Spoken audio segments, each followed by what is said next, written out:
What's up, YouTube?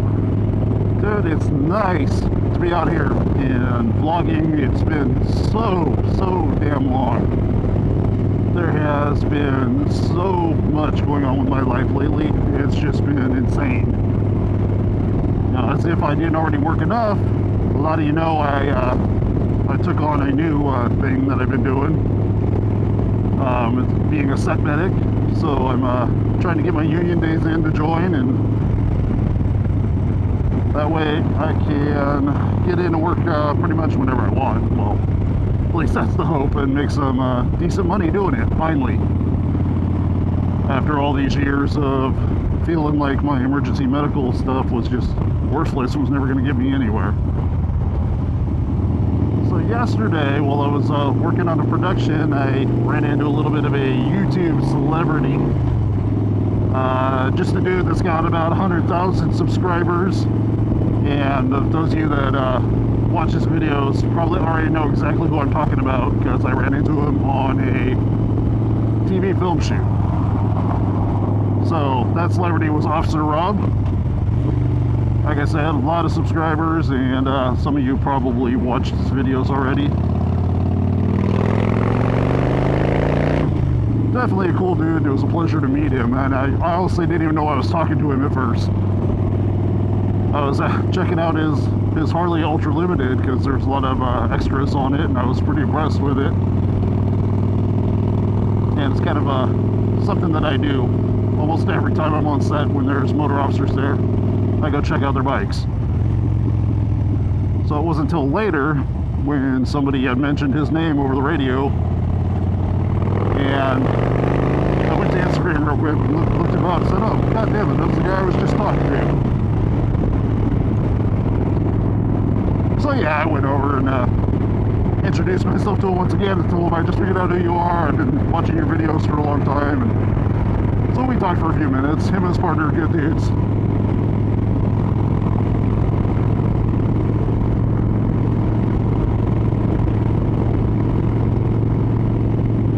If you don't already watch his videos, you can go check him out.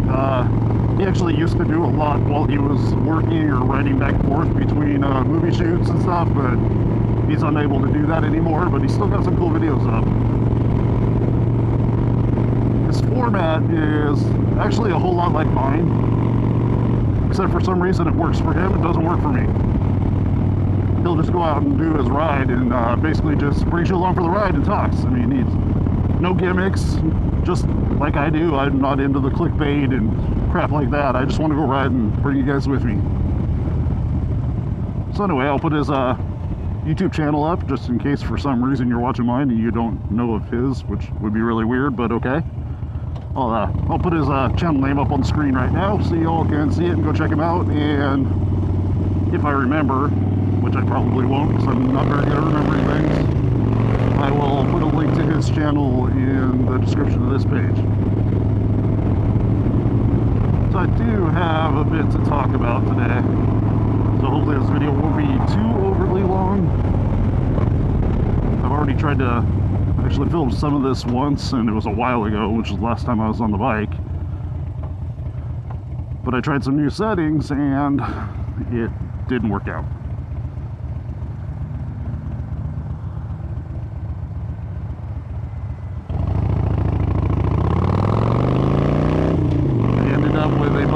Washed out, just ruined video when I tried to do this before. And forgive me, I might get a little emotional in this, but probably not, because it's been a little while already, and last time I tried to film it I did get a little choked up. But I know I'm not a young guy, but up until January I actually had my grandpa in my life, and that dude, strongest dude I've ever known. Strong and smart. I'm not talking like college book smarts. He was street smart.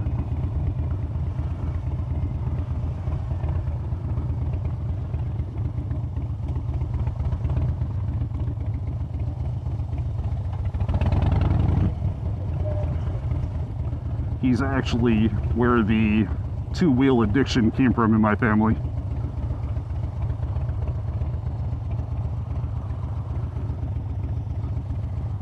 He's I've talked about him before when talking about best rides of my life.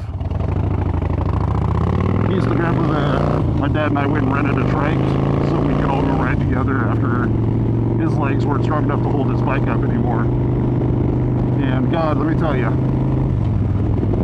we rode all day long with this old man. And I took point. My dad was the sweeper, and we had my buddy Bear who rode with us, so there were 4 of us, 3 bikes and 1 trike. And we were told the old man that if he needed to stop and rest at any time, to flip us the bird. And we knew that was a symbol, find a place to go stop and rest. The old man never once asked us to rest. We spent a good 6 hours on the road, and the old man just took it. We stopped, had lunch. That was the only time he got off the bike. He was riding the entire time. When we got home, started cracking open beers, he went to sleep, and he was out for about 12 hours, so we really exhausted him.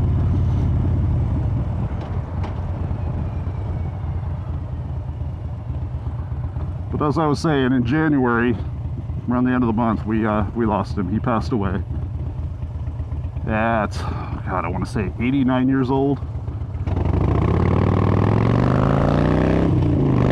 So what I'm not asking for like condolences or anything like that. But what I am asking is for my YouTube friends to just join me in celebrating a nice, long, complete life of one tough old son of a bitch.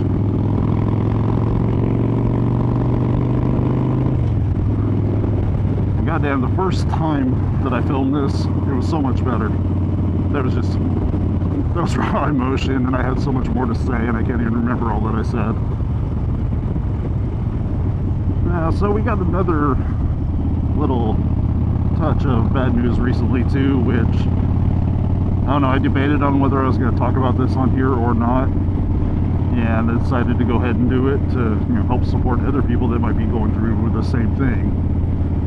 So I know I've mentioned before that my family, my wife and daughter, have some medical issues. Well, the previous medical issues weren't enough. My wife was recently diagnosed with breast cancer. So from what the information they gave us was, from all the testing, is that it's what's called stage 2A. And as of right now, the intention is to do a lumpectomy with reconstruction and then a reduction on the other side to even everything out, so she's not asymmetrical.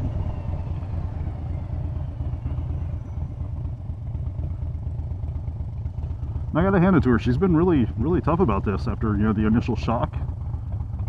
And now she's just all about, let's just get this done and do what we gotta do. So there will be a surgery coming up quite soon. We are only waiting for the genetic testing to come back, because I guess there's the breast cancer gene. And if it turns out she's positive for the breast cancer gene, then everything's gonna change and it's gonna be double mastectomy.